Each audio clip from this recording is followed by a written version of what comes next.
இந்த காலை நேர ஆராதனைக்கு வந்திருக்கிற உங்கள் ஒவ்வொருவரையும் இயேசு கிறிஸ்துவின் நாமத்தினாலே நாங்கள் வாழ்த்தி வரவேற்கிறோம். அநேக புது முகங்களை இன்றைக்கு நாம் பார்க்கிறோம். கர்த்தர் தாமே உங்களை ஆசீர்வதிப்பாராக. உம்முடைய பரிசுத்த ஆலயமாகிய உமது வீட்டின் நன்மையால் திருப்தியாவோம். We shall be satisfied with the goodness of thy house, even of thy holy temple. Psalms 65:4. அவருடைய ஆலயத்தின் நன்மையால் நாம் திருப்தியாகத்தக்கதாக, சம்பூர்ணமாக இந்த இடத்தை விட்டு நாம் போகத்தக்கதாக, திருப்தியோடு கூட நாம் ஆலயத்திலிருந்து நாம் போகத்தக்கதாக இந்த நேரத்தில் கர்த்தர் கண்டிப்பாக நமக்கு உதவி செய்வார். ஒருவேளை வெறுமையாக நீங்கள் வந்திருப்பீர்களானால், ஏதோ ஒரு வேதனையோடு கூட துக்கத்தோடு கூட இது எனக்கு கிடைக்கவில்லையே, நான் ஏன் அவரை ஆராதிக்க வேண்டும், ஏன் ஆலயத்திற்கு போக வேண்டும், நான் உண்மையாக இருந்தும் இதெல்லாம் எனக்கு கிடைக்கவில்லையே என்று நீங்கள் நினைத்து கொண்டிருந்தால், உண்மையாகவே அந்த எண்ணத்தை விட்டு நாம் வெளியிலே வந்து இந்த வசனத்தின் மூலமாக நம்மை தேற்றிக்கொள்வோம். அவர் ஆலயத்தின் நன்மையினாலே நம்மை திருப்தியாக்குகிற தேவனாய் காணப்படுகிறார். அதை கண்டிப்பாய் நாம் உணர முடியும். நம்முடைய வாழ்க்கையிலே நாம் கண்டிப்பாய் நாம் உணர முடியும். ஆகவே பவுலப்போஸ்தலனை போல எதுவும் நம்மை அவருடைய அன்பை விட்டு பிரிக்கவே கூடாது. அந்த நிச்சயத்தோடு கூட நாம் அவரை ஆராதிப்போம். எது கிடைத்தாலும் சரி, கிடைக்காவிட்டாலும் சரி, கர்த்தாவே நான் உம்மை முழு இருதயத்தோடு தொழுது கொள்வேன், ஆராதிப்பேன், இந்த ஆராதனையிலே நான் பங்கு கொள்வேன், என்னுடைய எண்ணங்கள் சிதறவிடாதபடி பாதுகாத்துக் கொள்ளும் என்று சொல்லி கேட்போம். முற்றிலுமாய் நம்மை அவருடைய கரத்திலே ஒப்பு கொடுப்போம். அவருடைய ஆளுகைக்கு, பரிசுத்த ஆவியானவருடைய ஆளுகைக்கு நம்மை ஒப்பு கொடுப்போம். ஸ்தோத்திரம். அவருடைய பிரசன்னத்தை நாம் உணர்வோம். ஹல்லேலூயா. உம்மை ஸ்துதிக்கிறோம், ஸ்தோத்திரிக்கிறோம், ஸ்தோத்திரிக்கிறோம், ஸ்தோத்திரிக்கிறோம். ஆவியானவர் நம் மத்தியிலே அசைவாடி கொண்டிருக்கிறார். அவர் வந்து இங்கு உலாவி வாசஸ்தலத்தை அவர் ஏற்படுத்தி இருக்கிறார். அந்த பரிசுத்த ஆவியானவரை நாம் துக்கப்படுத்தாதபடி நம்மை நாமே காத்துக்கொள்வோம். ஹல்லேலூயா. உம்மை துதிக்கிறோம், ஸ்தோத்திரிக்கிறோம், ஸ்தோத்திரிக்கிறோம், ஸ்தோத்திரிக்கிறோம். நன்றி செலுத்துகிறோம், நன்றி செலுத்துகிறோம். ஹல்லேலூயா. எத்தனை பேர் சந்தோஷமாக இருக்கீங்க? ஆமென். கர்த்தருக்குள் எப்பொழுதும் சந்தோஷமாக இருங்கள். சந்தோஷமாக இருக்கீங்களா? சந்தோஷமாக இருக்கக்கூடியவங்கெல்லாம் அப்படியே எழுந்து நின்று ஆண்டவரை கொஞ்ச நேரம் துதிக்கலாமா? நாம் நிற்பதும் நிர்மூலமாகாமல் இருப்பதும் அவருடைய கிருபை மாத்திரம்தான். நாம் நிற்பதும் நிர்மூலமாகாமல் இருப்பதும் அவருடைய கிருபை தான். அவருடைய கிருபை மாத்திரம்தான் நமக்கு. அவருடைய கிருபை தான் நமக்கு எல்லாம். அவர் நம்மை ஒரு தாயை போல தேற்றுகிற தேவன், தந்தையை போல ஆற்றுகிற தேவன். இந்த நாளிலும் கூட உங்களையும் என்னையும் ஜீவனோடு வைத்திருக்கிறார்னா அது அவருடைய கிருபை மாத்திரம்தான். ஒரு நண்பனை போல நம்மை தோள் மீது சுமந்து நம்மளை இம்மட்டும் வழி நடத்துகிற தேவன். நன்றி சொல்லுவோமா? வாய்களை திறந்த நன்றிகளையும் ஸ்தோத்திரங்களை எடுப்போமா? நன்றி சொல்லுங்கள். அப்பா உமக்கு நன்றி செலுத்துகிறோம். நன்றி நன்றி நன்றி ராஜான்னு சொல்லுங்கள். நீங்கள் நானும் நிற்பதும் நிர்மூலமாகாமல் இருப்பதும் அவருடைய கிருபை மாத்திரம்தான். அப்பா உம்முடைய கிருபைக்காக நன்றி, உம்முடைய இரக்கத்திற்காக நன்றி, உம்முடைய அன்பிற்காக நன்றின்னு சொல்லுங்கள். அப்பா உமக்கு நன்றி ராஜா, நன்றி நன்றி நன்றி நன்றின்னு சொல்லுங்கள். வாய்களை திறந்த நன்றிகளை சொல்லுங்கள். அவர் நம்மை அனுதினமும் கண்ணின் மணியை போல காத்திருக்கிற தேவனாக இருக்கிறார். அப்பா உமக்கு நன்றி செலுத்துகிற ராஜா, நன்றி நன்றி நன்றி. நீர் எங்களை விட்டு விலகுவதும் இல்லை, எங்களை கைவிடுவதும் இல்லை என்று வாக்குத்தத்தம் கொடுத்திருக்கிறீரே. விசுவாசிக்கிறோன்னு சொல்லுங்க. அவர் நம்மை ஒருபோதும் கைவிடாத தேவன், நம்மளை வாளாக்காமல் தலையாக்குகிற தேவன், கீழாக்காமல் மேலாக்குகிற தேவன். அப்பா உம்முடைய சமூகம் எங்களுக்கு முன்பாக இருக்கிறதுன்னு சொல்லுங்க. வாய்களை திறந்து அறிக்கை பண்ணுங்க. அப்பா உம்முடைய சமூகம் எனக்கு முன்பாக இருக்கிறாச்சா, எனக்கு ஒன்று நேரிடாதுன்னு சொல்லுங்க. வாய்களை திறந்து பாடலாமா? தாய் போல தேற்றி, தந்தை போல ஆற்றி, தோள் மீது சுமந்திடும். நம்மளுடைய வாழ்க்கையில் வரும் கஷ்டங்கள் எல்லாவற்றையும் பனி போல மாற்றுகிற தேவன், எல்லா சூழ்நிலைகளிலும் நம்மோடு கூட இருக்கிற தேவன். ஒருவேளை பலவீனத்தோடு வந்திருக்கோமா, சுகவீனத்தோடு வந்திருக்கோமா, கவலையோடு வந்திருக்கோமா, கண்ணீரோடு வந்திருக்கிறோமா, ஆண்டவரிடத்தில் ஒப்பு கொடுங்க. அப்பா என்னுடைய பாரங்கள் எல்லாவற்றையும் அப்பா உம்மீது நான் ஊற்ற வந்திருக்கிறேன் தகப்பனேன்னு சொல்லுங்க. அவர் எல்லாவற்றையும் மாற்றி நமக்கு சுகம் கொடுக்கிற தேவன், பலன் கொடுக்கிற தேவன், சந்தோஷத்தை கொடுக்கிற தேவன். படலாமா?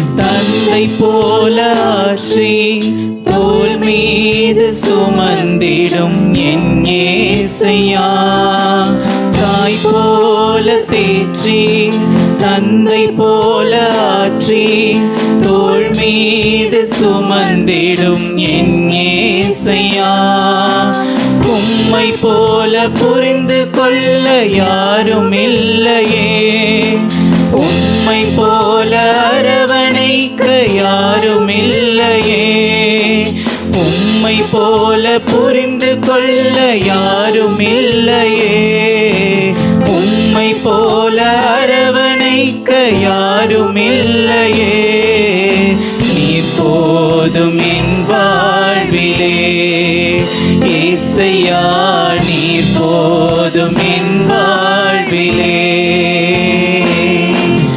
நீர் போதும் என் வாழ்விலே ஏசையா, நீர் போதும் என் வாழ்விலே. மலை போல துன்பம் என்னை சூழும் போது அதை பனி போல உருகிட செய்பவரே, மலை போல துன்பம் என்னை சூழும் போது அதை பனி போல உருகிட செய்பவரே, கண்மணி போல் என்னை காப்பவரே, உள்ளங்கையில் பொறித்தென்னை நினைப்பவரே, கண்மணி போல் என்னை காப்பவரே, உள்ளங்கையில் பொறித்தென்னை நினைப்பவரே, நீர் போதும் என் வாழ்விலே ஏசையா, நீர் போதும் என் வாழ்விலே, நீர் போதும் என் வாழ்விலே ஏசையா, நீர் போதும் என் வாழ்விலே. பலவீன நேரம் என் கிருபை உனக்கு போதும், உன் பலவீனத்தில் என் பலன் தருவேன் என்றே, பலவீன நேரம் என் கிருபை உனக்கு போதும், உன் பலவீனத்தில் என் பலன் தருவேன் என்றே, நிழல் போல என் வாழ்வில் வருபவரே, விலகாமல் துணை நின்று காப்பவரே, நிழல் போல என் வாழ்வில் வருபவரே, விலகாமல் துணை நின்று காப்பவரே, நீர் போதும் என் வாழ்விலே ஏசையா, நீர் போதும் என் வாழ்விலே, நீர் போதும் என் வாழ்விலே ஏசையா, நீர் மாத்திரம் போதும் எங்களுடைய வாழ்க்கையில். அப்படி திருப்பி சொல்லலாமா? நீர் போதும் என் வாழ்வில், நீர் போதும் என் வாழ்விலே. அப்பா நீங்க போதும் ராஜா, நீங்க போதும் என்னுடைய வாழ்க்கையை கட்டுங்க, என்னுடைய வாழ்க்கையில் இருக்க துன்பங்கள் எல்லாவற்றையும் மாற்றுங்க. நிழல் போல நம் கூட வருகிற தேவன், அவர் நம்மை நடத்துகிற தேவன், நம்முடைய சமூகம் முன்பாக அவருடைய சமூகம் முன்பாக இருந்து நம்மளை நடத்துகிற தேவனாக இருக்கிறார், உன் நடுவில் இருக்கிறார், அற்புதங்களை காண செய்ய போகிறார். அப்பா எங்களுடைய வியாதிகளை நீக்க போகிறீர் ராஜா, எங்களுடைய பலவீனங்களை எடுத்து போட போகிறீர் ராஜா, உமக்கு நன்றி செலுத்துகிறோம். நன்றி ராஜா. இன்னும் ஒரு முறை சொல்லலாமா? நீர் போதும் என் வாழ்விலே ஏசையா, நீர் போதும் என் வாழ்விலே. அவர் மாத்திரம் போதுங்க நம்மளுடைய வாழ்க்கையில, வேற யாரும் வேணாம். நம்மளுடைய உற்றார் உறவினர் எல்லாம் நம்மளை விட்டு போகலாம், ஆனால் நம்மளை விட்டு கொடுக்காதவர், விட்டு போகாதவர் யாருன்னா அவர் இயேசு மாத்திரம்தான். உங்களுக்காகவும் எனக்காகவும் ஜீவனையே கொடுத்துருக்காருங்க. அவர் எப்படி நம்மளை விட்டு போவார்? நாம தேடி போல, அவர் நம்மை தேடி வந்த தெய்வம். அவர் தான் நம்மளை தேர்ந்தெடுத்திருக்கிறார், நாம் அவரை தேர்ந்தெடுக்கலைங்க. அவர் தான் நம்மை தேர்ந்தெடுத்திருக்கிறார், அவர் தான் நம்மை அழைத்திருக்கிறார்.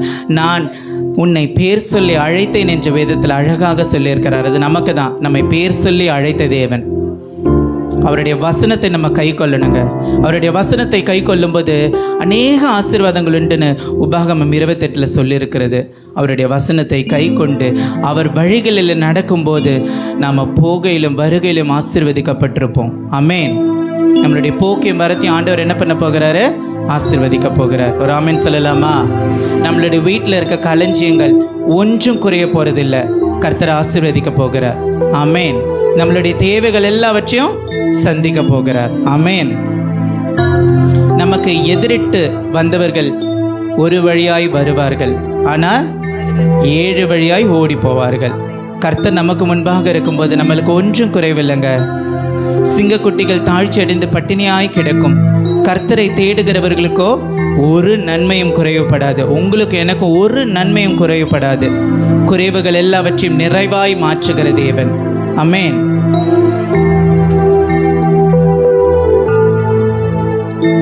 நமக்கு ஆண்டவர் கொடுத்திருக்கிற தேசத்தில் நம்மளை ஆசீர்வாதமாக வைக்க போகிறார். ஒருவேளை நான் ஆசீர்வாதத்தை இழந்தேனே, உம்மை விட்டு நான் பின் சென்றேனே, உமக்கு விரோதமாய் பாவம் செய்தேனேன்னு யோசித்து கொண்டு இருந்தீங்கன்னா ஆண்டவரிடத்தில் ஒப்பு கொடுங்க. அப்பா, உமக்கு விரோதமாக நான் பாவம் செய்தேன், உம்மை விட்டு விலகி போனேன், தூரம் போனேன், ஆனால் மறுபடியுமாய் நான் வந்திருக்கிறேன், என்னை மன்னிங்கன்னு சொல்லுங்க. வாயிலை திறந்து சொல்லுங்க, அப்பா என்னை மன்னிங்க, என்னை ஒரு விசை மன்னிங்க, என்னை மன்னித்து என்னை ஏற்றுக்கொள்ளுங்க ராஜா. உம்முடைய வசனத்தை நான் இனி பின்பற்றுவேன், இனி நான் கை கொள்ளுவேன். அந்த ஆசீர்வாதத்தை நான் இழந்து போக மாட்டேன். இழந்த எல்லாவற்றையும் எனக்கு நீர் திரும்ப தரப்போகிறீர் ராஜா. இழந்த எல்லாவற்றையும் ஈடு கட்டுகிற தேவன் அவர். ரெட்டிப்பான நன்மையினால நிரப்புகிற தேவன். விசுவாசிக்கிறீங்களா? ராமன் சொல்லிட்டு இந்த பாடலை பாடலாமா? எந்த தேவனால் நிச்சயமாய் நான் ஆசீர்வாதம் பெற்றுக்கொள்ளுவேன். விசுவாசத்தோடு பாடுவோம். இது ஒரு ஆசீர்வாதமான பாடல். பாடலாமா?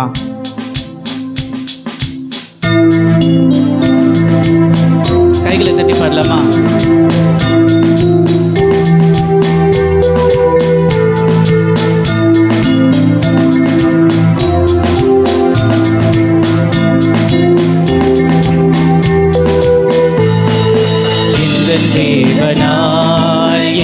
தேவனால் நிச்சயம் நான் ஆசீர்வாதம் பெற்றுக்கொள்ளுவேன். உந்தன் வசனம் கை கொள்ளுவேன். நான் உந்தன் வழிகளில் நான் நடந்திடுவேன். எந்தன் தேவனால் நிச்சயம் நான் ஆசீர்வாதம் பெற்றுக்கொள்ளுவேன். உந்தன் வசனம் கை கொள்ளுவேன். நான் உந்தன் வழிகளில் நான் நடந்திடுவேன். தேசத்தில் நான் ஆசீர்வாதமாயிருப்பேன். வேலையிலும் ஆசீர்வாதமாயிருப்பேன். தேசத்தில் நான் ஆசீர்வாதமாயிருப்பேன். வேலையிலும் ஆசீர்வாதமாயிருப்பேன். என் வீட்டில் ஆகார குறைவில்லையே, என் தேவைகள் ஒன்றும் தடையில்லையே. என் வீட்டில் ஆகார குறைவில்லையே, என் தேவைகள் ஒன்றும் தடையில்லையே. எந்தன் தேவனால் நிச்சயம் நான் ஆசீர்வாதம் பெற்றுக்கொள்ளுவேன். உந்தன் வசனம் கை கொள்ளுவேன். நான் உந்தன் வழிகளில் நான் நடந்திடுவேன். எனக்கு எதிராய் வரும் ஆயுதமெல்லாம் நிர்மூலமாய் போய்விடும். எந்தன் தேவனால் எனக்கு எதிராய் வரும் ஆயுதமெல்லாம் நிர்மூலமாய் போய்விடும். எந்தன் தேவனால் என் வேலன் ஆரோக்கியம் தேவன் காணாமே. எந்தன் சரீரம் ஆசீர்வதிக்கப்படும். என் வேலன் ஆரோக்கியம் தேவன் காணாமே. எந்தன் சரீரம் ஆசீர்வதிக்கப்படும். எந்தன் தேவனால் நிச்சயம் நான் ஆசீர்வாதம் பெற்றுக்கொள்ளுவேன். உந்தன் வசனம் கை கொள்ளுவேன். நான் உந்தன் வழிகளில் நான் நடந்திடுவேன். எந்தன் எந்தன் தேவனால் நிச்சயம் நான் ஆசீர்வாதம் பெற்றுக்கொள்ளுவேன். உந்தன் வசனம் கை கொள்ளுவேன் நான், உந்தன் வழிகளில் நான் நடத்திடுவேன். கைகளை தட்டி ஆண்டவரே அப்பா உமக்கு நன்றி நன்றி நன்றி நன்றி. என் தேவனால் நான் ஆசீர்வாதத்தை பெற்றுக்கொள்ளுவேன். அமேன். நம்ம ஆசீர்வாதத்தை பெற்றுக்கொள்ள போகிறோம். உற்சாகமே இல்லையே? அமேன். என் தேவனால் ஆசீர்வாதத்தை பெற்றுக்கொள்ள போகிறோம். அவருடைய வழிகளில் நடக்கும்போது எவ்வளோ ஆசீர்வாதம் இல்லை? உபாகம் 28:1 நீங்கள் வாசிச்சிங்கன்னா அவ்வளோ ஆசீர்வாதம் இருக்குது. நம்மளுடைய போக்கையும் வரத்தையும் ஆசீர்வதிக்கிற தேவன், நம்மளுடைய களஞ்சியங்களை ஆசீர்வதிக்கிற தேவன். நம்மளுடைய வீட்டில் ஒன்றும் குறைய இருக்காதுங்க. ஆகாரத்துக்கு குறைவு இருக்காது, பணத்துக்கு குறைய இருக்காது. அமேன். அவர் நம்மளுடைய எபினேசராய் இருந்து நம்மளை நடத்துகிற தேவன். இம்மட்டும் நடத்தின தேவன் இனிமேலும் நம்மளை நடத்துவார். அமேன். உலக பிரகாரமான தாய் தகப்பன் நம்மளை கைவிட்டாலும், உன் தகப்பன் உன் தாயும் உன்னை கைவிட்டாலும் நான் உன்னை மறவாத தேவன் என்று ஆண்டவர் அழகா வாக்குத்தத்தம் கொடுத்திருக்கிறார்ல. உலக பிரகாரமான தாய் தகப்பன் நமக்கு ஒருவேளை இல்லாமல் இருக்கலாம். பரம தகப்பன் நம்மளோடு கூட இருக்கிறார். நம்மளை ஒரு கரு போல காத்திருக்கிறார். நம்மளை சிதையாமல் சுமந்திருக்கிறார். எவ்வளோ சூழ்நிலையில் ஆண்டவர் நம்மளை அழகா அற்புதமாக நடத்தியிருக்கிறார்ல. ஏன்னா நிறைய சூழ்நிலை நம்மளுடைய வாழ்க்கையில் கடந்து வந்திருக்கிறோம். ஒருவேளை நம்மளை அழிக்க நினைச்சவங்கெல்லாம் அழிக்க முடியலன்னு இந்த நேரத்தில் கூட யோசிச்சு கொண்டு இருக்கலாம். ஆனால் நம்மளை கரு போல காத்த தேவன் நம்மோடு கூட இருக்கிறார். நம்மளை சிதையாமல் நம்மை சுமந்திருக்கிற தேவன். அவருக்கு என்னத்தை செலுத்த போகிறோம்? நன்றி சொல்லுவோமா? வாய்களை திறந்த நன்றிகளையும் ஸ்தோத்திரங்களை ஏறெடுப்போமா? அவர் ஒருவர் மாத்திரம்தாங்க நமக்கு நன்மை நினைக்கிற தேவன். தீமையை ஒருபோதும் நமக்கு நினைக்கிற தேவன் அல்ல, நன்மை செய்கிற தேவன். அவர் இம்மட்டும் நம்மளை நடத்தி வந்த விதத்தை யோசிச்சு பார்த்தோன்னா எப்படி இருக்குல்ல. எத்தனையோ பேர் இந்த உலகத்தை விட்டு கடந்து போயிருக்காங்க. ஆனால் நீங்களும் நானும் ஜீவனோடு இருக்கிறேன்னா அது ஆண்டவருடைய கிருபை மாத்திரம்தான். அவர் ஜீவனுள்ள தேவனுடைய குமாரனாகிய கிறிஸ்து. பாடலாமா? நானும் என் வீடும் என் வீட்டார் அனைவரும் ஓயாமல் நன்றி சொல்வோம்.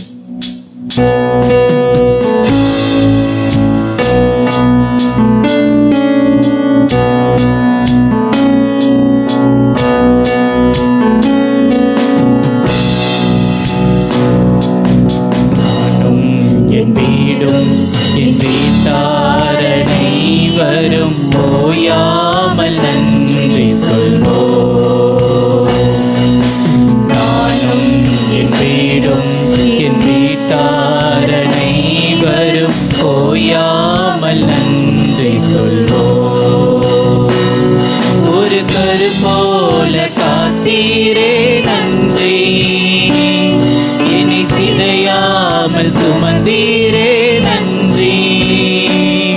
ஒரு கரு போல காத்தீரே நன்றி. என்னை சிதையாமல் சுமந்தீரே நன்றி. எபினேசரே எபினேசரே இந்நாள் வரை சுமந்தவரே. எபினேசரே எபினேசரே என் நினைவா இருப்பவரே. நன்றி நன்றி நன்றி. இதயத்தில் சுமந்தீரே நன்றி. நன்றி நன்றி நன்றி. கரு போல சுமந்தீரே நன்றி.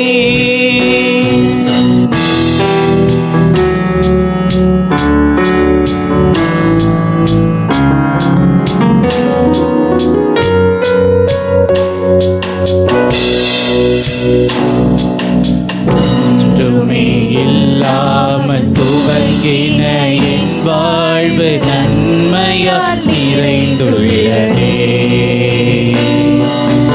ஒன்றுமே இல்லாமல் துவங்கின என் வாழ்வு நன்மையால் நிறைந்துள்ளதே.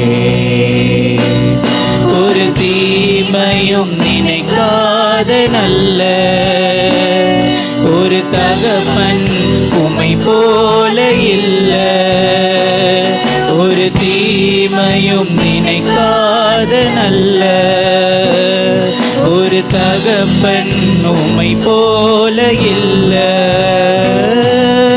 எபினேசரே, எபினேசரே, இந்நாள் வரை சுமந்தவரே. எபினேசரே, எபினேசரே, என் நினைவாய் இருப்பவரே. நன்றி, நன்றி, நன்றி. இதயத்தில் சுமந்தீரே, நன்றி. நன்றி, நன்றி, நன்றி. கரு போல சுமந்தீரே, நன்றி.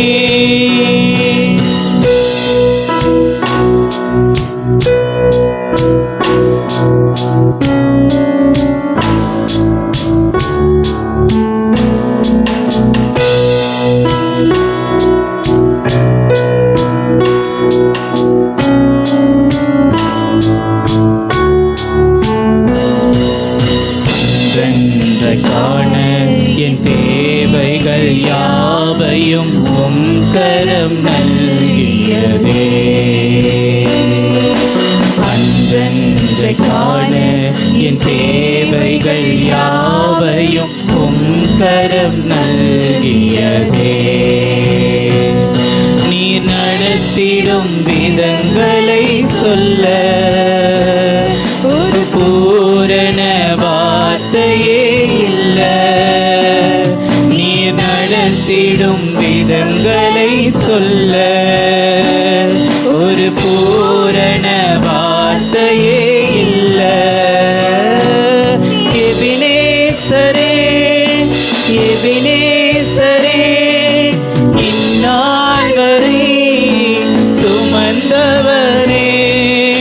எபினேசரே, எபினேசரே, என் நினைவா இருப்பவரே. நன்றி, நன்றி, நன்றி. இதயத்தில் சுமந்தீரே, நன்றி. நன்றி, நன்றி, நன்றி. கரு போல சுமந்தீரே, நன்றி. இன்னும் ஒரு முறை சொல்லலாம். நன்றி, நன்றி, நன்றி. இதயத்தில் சுமந்தீரே, நன்றி. நன்றி, நன்றி, நன்றி. கரு போல சுமந்தீரே, நன்றி. நன்றி சொல்லலாமா? கைகளை தட்டி ஆண்டவருக்கு நன்றி சொல்லலாமா? அப்பா உமக்கு நன்றி, நன்றி, நன்றி, நன்றி. ஒரு தீமையும் நினைக்காத நல்ல தகப்பன் அவர் ஒருவர் தாங்க, வேற யாரும் கிடையாது. மனுஷங்க நமக்கு பேசுகிற மாதிரி தெரியும், ஆனால் நமக்கு தீமை நினைக்கிறவங்க சில பேர் இருக்காங்க. ஆனால் ஆண்டவர் ஒருபோதும் நமக்கு தீமையை நினைக்காத தேவன். நம்மளை இதயத்தில் சுமந்திருக்கிறாருங்க, கருப்போல சுமந்திருக்கிறார், கருப்போல காத்திருக்கிறார். இம்மட்டும் நம்மளுடைய வாழ்க்கையை சிதையாமல் காத்திருக்கிறார். நன்றி சொல்லுங்க. அப்பா உமக்கு நன்றி. எங்களுடைய வாழ்க்கையை நாங்கள் ஒப்பு கொடுக்குறோன்னு சொல்லுங்க. நீர் நடத்துங்க. அவர் நடத்தும்போது பெரிய காரியங்கள் செய்வார். ஒருவேளை காரியங்கள் தாமதிக்கலாம், ஆனால் நிச்சயமாய் நிறைவேறும். விசுவாசத்தோடு ஆமென் சொல்லலாமா? ஆமென். காரியங்களை வாய்க்க பண்ணுகிற தேவன், அற்புதங்களையும் அதிசயங்களையும் செய்கிற தேவன், எங்களுடைய வாழ்க்கையில நீர் செய்ய போகிறீர்னு சொல்லி ஆண்டவருக்கு துதி கன மகிமை எல்லாவற்றையும் அப்பாவும் ஒருவருக்கு மாத்திரம் ஏறெடுக்கிறோம். நீர் பெருகணும், நாங்கள் சிறுகணும் ராஜா. தொடர்ந்து எங்களை பயனெடுத்துங்க.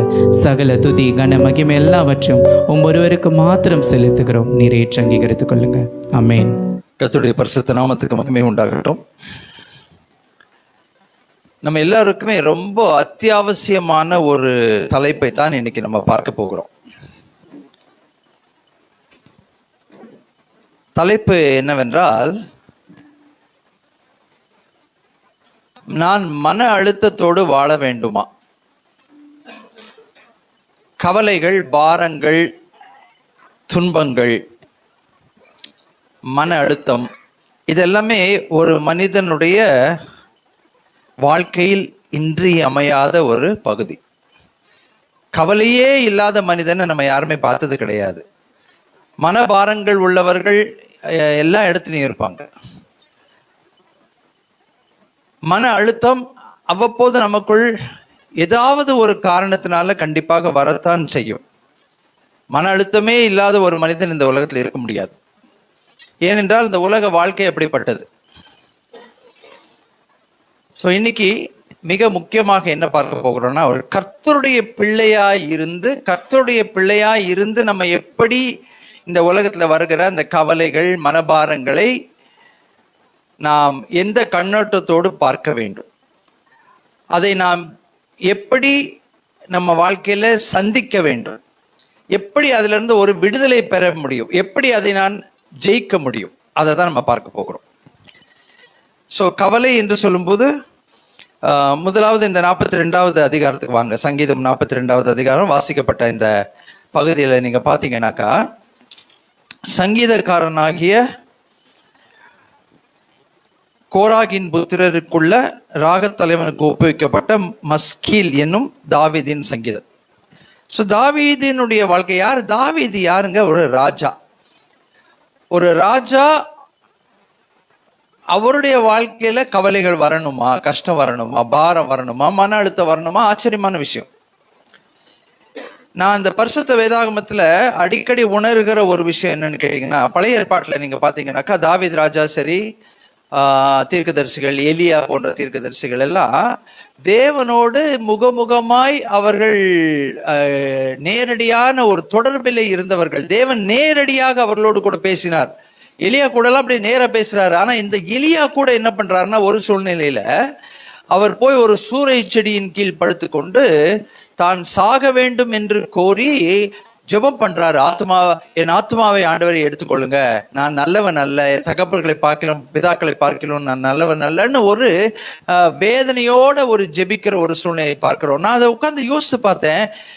என்னோட ஒருவேளை தேவன் முகமுகமா நேரடியா பேசுகிற இந்த அனுபவம் எனக்கு இருந்தால், நான் அப்படிப்பட்ட ஒரு மன அழுத்தத்துக்குள்ள போவேனா அப்படின்னு நான் உட்கார்ந்து யோசித்து பார்க்கும்போது, என்னுடைய ஒரு மனம் என்ன சொல்லுச்சுன்னா, இல்ல நேரா தேவனோட தொடர்பு இருக்கும்போது நம்ம எதை வேணாலும் நம்ம பேசிக்கலாம், அவரோட நம்ம இடைப்பட்டு கொள்ளலாம், அப்படியே நம்ம போக வேண்டிய அவசியம் கிடையாது, ஏன்னா ஒவ்வொன்றுக்கும் அவர் எனக்கு ஆலோசனை கொடுப்பார் அப்படின்ற எண்ணம் வந்தாலும், நமக்குள் இருக்கிற அந்த மனுஷீகத்து நிமித்தம் சில வேளையில என்ன ஆகும்னாக்கா, அந்த தேவனோடு நமக்கு இருக்கிற தொடர்பையும் மீறி நம்முடைய வாழ்க்கையிலே சில காரியங்கள் நடைபெறும் போது நாம் மன அழுத்தத்திற்குள்ளாக போக வேண்டிய ஒரு சூழ்நிலை வரலாம். ஸோ இப்போ இந்த செய்தியை கேட்கும் போதே நீங்க உங்க மனசுல உங்களை பற்றி கொஞ்சம் யோசித்துக் கொள்ளுங்க. என்ன மாதிரியான ஒரு மனநிலையிலே நீங்கள் எப்பொழுதும் இருக்கக்கூடியவர்கள்? ஏன்னா எல்லாருக்கும் ஒரே மாதிரி மன அழுத்தம் வர்றதில்லை. எல்லாருக்கும் மன அழுத்தம் வருவதற்கு ஒரே காரணமும் இருப்பதில்லை. நம்ம ஒவ்வொருடைய வாழ்க்கை சூழ்நிலைகள் வேற, நம்ம இடைப்படுகிற மனிதர்கள் வேற. சில நேரத்துல இந்த மன அழுத்தத்திற்கு ரொம்ப தெளிவா தெரியும், நான் தான் என்னுடைய மன அழுத்தத்திற்கு காரணம். என்னுடைய எண்ணங்கள், என்னுடைய சிந்தனைகள், என்னுடைய அவநம்பிக்கை, என்னுடைய வாழ்விலே நான் ஒருவேளை செய்திருக்கிற குற்றங்கள், குறைவுகள், அது ஏன் மன அழுத்தத்திற்கு காரணமா இருக்கும். அதை வேற யாரையும் நான் பழி சொல்ல முடியாது. ஒவ்வொருவருக்கும் அப்படி இருக்கும். நம்ம வாழ்க்கையில எதனால இது வந்தது? இல்ல நான் இப்படி பண்ணிட்டேங்க, இப்படி வந்ததுங்க, ஆண்டவர் சொன்னாரு வேண்டான்னு அதை தாண்டி போய் பண்ணேன், சிக்கிட்டேன், இப்போ என்னுடைய வாழ்க்கையில மன அழுத்தம் வந்திருக்கிறது. சில நேரத்துல அதை நம்ம உணர்வோம்.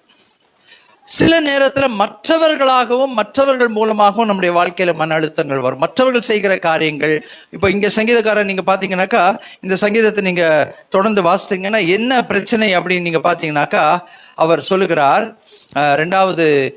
3வது வசனத்துல பாருங்க, உன் தேவன் எங்கே என்று அவர்கள் நாள்தோறும் என்னிடத்தில் சொல்லுகிறபடியால். இந்த 42வது அதிகாரம் 3வது வசனம், உன் தேவன் எங்கே என்று அவர்கள் நாள்தோறும் என்னிடத்தில் சொல்லுகிறபடினால் இரவும் பகலும் என் கண்ணீரே எனக்கு உணவாயிற்று அப்படின்னு சொல்றாரு. அப்போ மற்றவங்க என்ன கேட்கிறாங்கன்னாக்கா, இவ்வளோ மேன்மை பாராட்டுறியே, பைபிளை தூக்கிட்டு சர்ச்சுக்கு போறியே, ஏசுங்கிறியே, அவருக்கு நான் உண்மையா இருப்பேன்றியே, ஏதோ ஒரு அற்புதங்கள் அதிசயங்கள் செய்கிறவரெல்லாம் சொல்றியே, ஆனா உன் வாழ்க்கையில ஒன்னுத்தையும் காணுமே,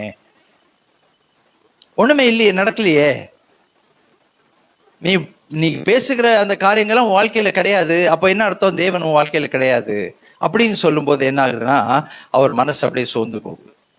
கண்ணீரே என்னுடைய ஆகாரமா இருக்குன்னு சொல்லி அந்த அளவுக்கு அவர் மன அழுத்தத்துல வேதனையில போய் கொண்டிருக்கிறது நம்ம பார்க்க முடிகிறது. சாப்பிடலன்றார், வேற ஒன்றும் இல்லை, என்னால சாப்பிட முடியல, கண்ணீர் தான் எனக்கு என்னுடைய சாப்பாடா இருக்கு.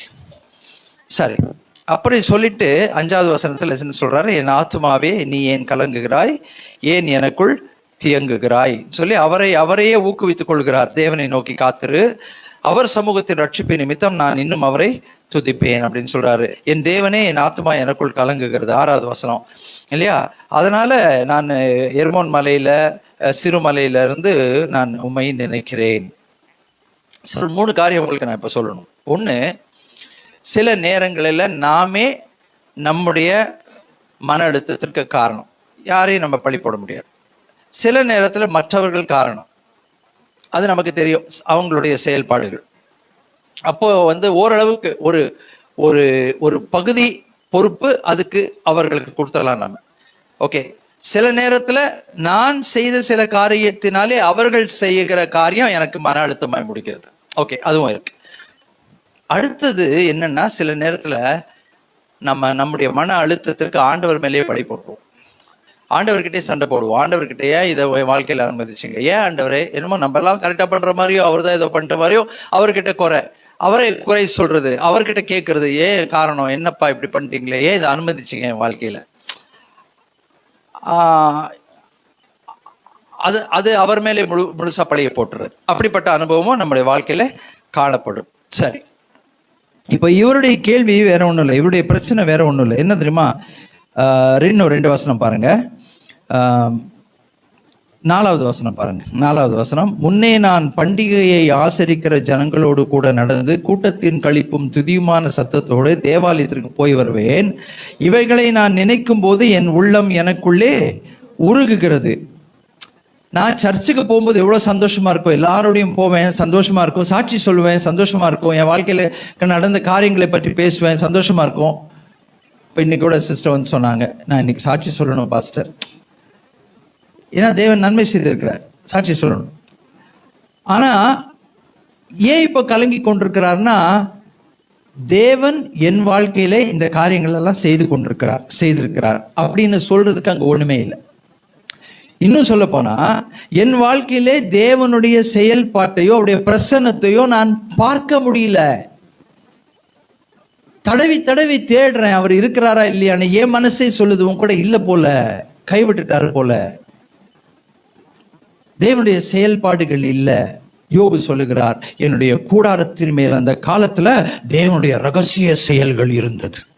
தேவனுடைய ரகசிய செயல்களின் கூடாரத்தின் மேல் அன்றைக்கு இருந்தது, பாதுகாக்கப்பட்டிருந்தேன். ஆனா இன்றைக்கோ கைவிடப்பட்டிருக்கிற தேவனுடைய ரகசிய செயல்களின் வாழ்க்கையில இல்லை.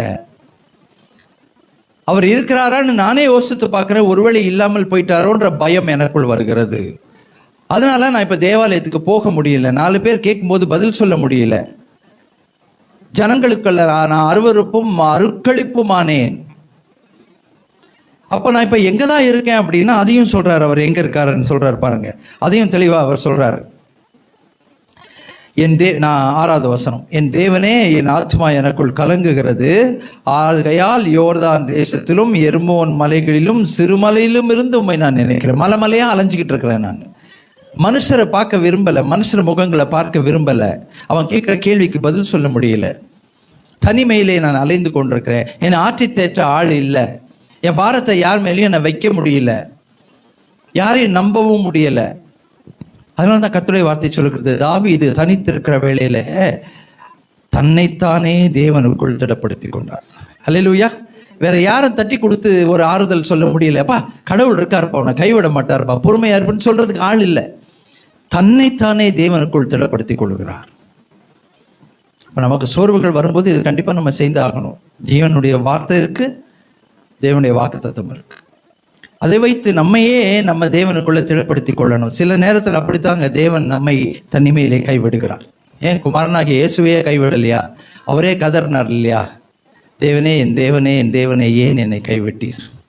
சில நேரத்தில் ஆண்டவர் நம்மை அப்படி கைவிடுகிறது, நாம் இன்னும் அதிகமாய் உறுதியாய் அவரை பற்றி கொள்ளக்கூடிய ஒரு அனுபவத்திற்குள் நம்மை நடத்தும். ஒரு அம்மாவுக்கு கால் சரியா விளங்காத ஒரு பையன் இருந்தானாம். அந்த பையன் எந்திரிச்சு நடக்க ட்ரை பண்ணுவான், ஆனால் கீழே விழுந்துருவான். இந்த அம்மா தூரத்தில் உட்காந்து அதை பார்த்து அழுகுமா. அவன் எழும்புவான், அம்மானுவான், கையை நீட்டுவான். அவன் எதிர்பார்ப்பான் அம்மா ஓடி வந்து என்னை தூக்குவாங்கன்னு. ஆனால் இந்த அம்மா போக மாட்டாங்க, அங்கேயே உட்காந்த இடத்துலேயே உட்காந்துட்டு ஆனால் அழுவாங்களாம். பக்கத்தில் இருக்கவங்களாம் சொல்லுவாங்களாம், என்ன கடினமான இருதயம், அவன் கையை தூக்கி அழுகுறானே, அம்மான்னு அழுகுறானே, நீ தாய் தானே, பெத்த தாய் தானே, அவனுக்கு முடியலன்னு தெரியுதில்ல, போய் தூக்க வேண்டியது தானே. அந்த அம்மா சொல்லுவாங்களாம், இன்னைக்கு நான் அவனை தூக்கிட்டா நாளைக்கு என் கண்ணு மறைஞ்ச பிறகு அவன் நடக்கவே மாட்டான். இன்னைக்கு நான் அவனை தூக்கலாம், அதுலேயே அவன் பழகிடுவான். ஆனால் இன்னைக்கு நான் அவனை தூக்கலைன்னா அவன் கஷ்டப்பட்டு எந்திரிச்சு எப்படியாவது கொஞ்சம் நடக்க அவன் காலில் கொஞ்சம் பலன் கிடைக்கும், என்னுடைய மறைவுக்கு அப்புறம் அவன் எப்படியாவது உயிர் வாழ்ந்து கொள்வான். சில நேரங்களில் தேவன் நம்மை கைவிடுகிறது.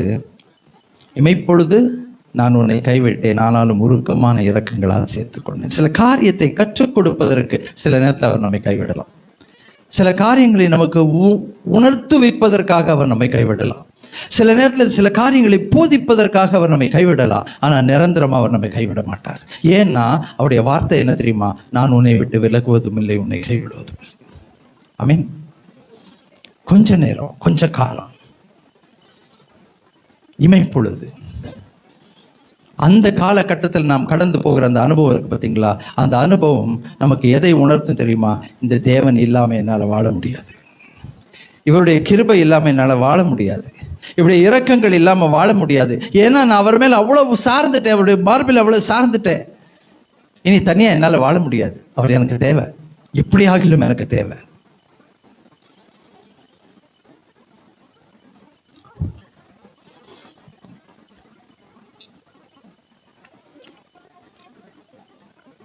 ஒன்பதாவது வசனம், நான் என் கண்மலையாகிய தேவனை நோக்கி, நீர் என்னை ஏன் மறந்தீர்? சத்ருவினால் ஒடுக்கப்பட்டு நான் துக்கத்தோடு திரிய வேண்டும் என்று சொல்லுகிறேன். அகெயின் திரும்பியும் 10வது வசனம், என் தேவன் எங்கே என்று என் சத்துருக்கள் நாள்தோறும் என்னை சொல்லி என்னை நிந்திப்பது என் எலும்புகளை உருவ குத்துகிறது போல இருக்கிறது. என் ஆத்துமாவே நீ ஏன் கலங்குகிறாய்? ஏன் எனக்குள் தியங்குகிறாய்? தேவனை நோக்கி காத்திரு, என் முகத்திற்கு ரட்சிப்பும் என் தேவனுமானவரை இன்னும் நான் துதிப்பேன்.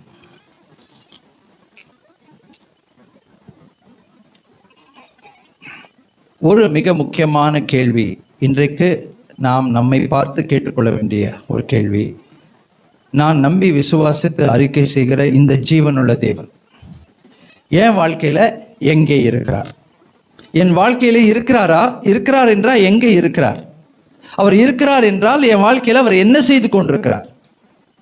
இந்த ரெண்டுமே ரொம்ப ரொம்ப முக்கியம். அதை நம்ம உறுதிப்படுத்திக் கொள்ள வேண்டும். அப்போ என்னுடைய தேவைகள் அவர் இருக்கிறாரா? என்னுடைய போராட்டங்கள்ல இருக்கிறாரா? என்னுடைய சோதனைகள்ல இருக்கிறாரா? என்னுடைய வாழ்வின் சூழ்நிலைகள் அவர் இருக்கிறாரா? அவரை நான் உணர முடிகிறதா? கண்களால் பார்க்க முடியல, ஆனா உணர முடிகிறதா? ஆமா, உணர முடிகிறது என்று சொன்னால் நம்ம ஆசீர்வதிக்கப்பட்டவர்கள்.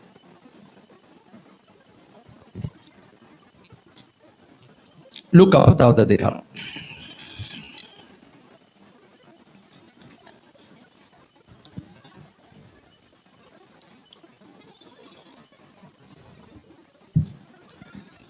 38வது வசனம்.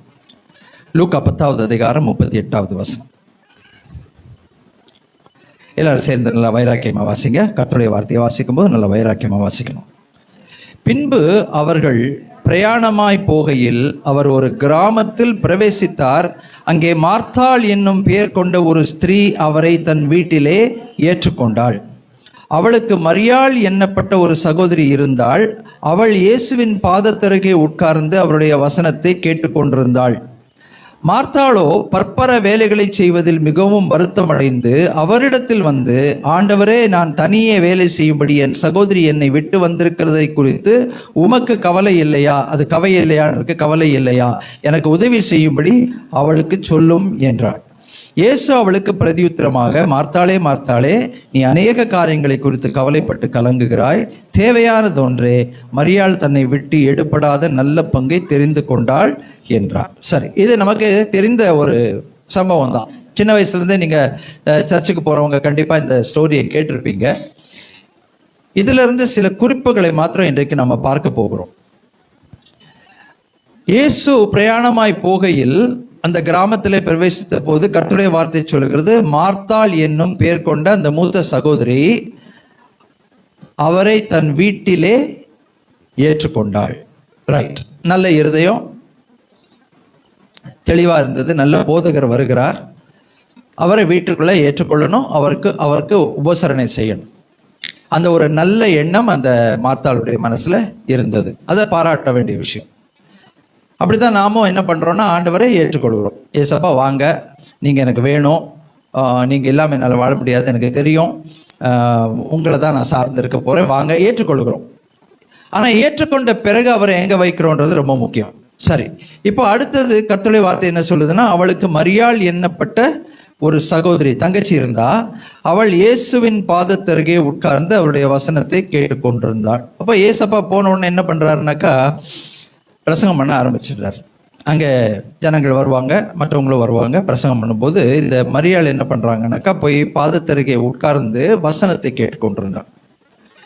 சரி, அதுவும் ரொம்ப நல்லது. அவருடைய பாதத்தருகே உட்கார்ந்து வசனத்தை கேட்பது ரொம்ப நல்லது. 40வது வசனத்துல என்ன பார்க்கிறோம்னா, மார்த்தாளோ பற்பல வேலைகளை செய்வதில் மிகவும் வருத்தம் அடைந்து, அங்கதான் ஒரு பிரச்சனை இருக்கு. இப்போ போதகர் வீட்டுக்கு வந்திருக்காருன்னா கண்டிப்பா என்ன பண்ணணும், நம்ம சாப்பாடு கொடுக்கணும். சாப்பாடு கொடுக்காம இருக்க முடியாது. அவருக்கு நல்ல சாப்பாடு கொடுக்கணும். அவரோட கூட அவரை நம்பி ஒரு 3 பேர் வந்திருக்காங்க, 4 பேர் சீஷர்கள் வந்திருக்காங்க. அவங்களுக்கு சாப்பாடு நல்லா கொடுக்கணும். அது சாதாரணமான சாப்பாடு கொடுக்க முடியாது, நல்ல சாப்பாடு கொடுக்கணும். நல்ல எண்ணங்கள், வெரி குட், ரொம்ப நல்ல எண்ணங்கள், நல்ல எண்ணங்கள். ஆனா என்ன நடக்குதுன்னா, அவள் பற்பல வேலைகளில் செய்வதில், ஒரு வார்த்தையும் நம்ம கவனமா கவனிக்கணும். பற்பல வேலைகளை செய்வதில் மிகவும் வருத்தம் அடைந்து.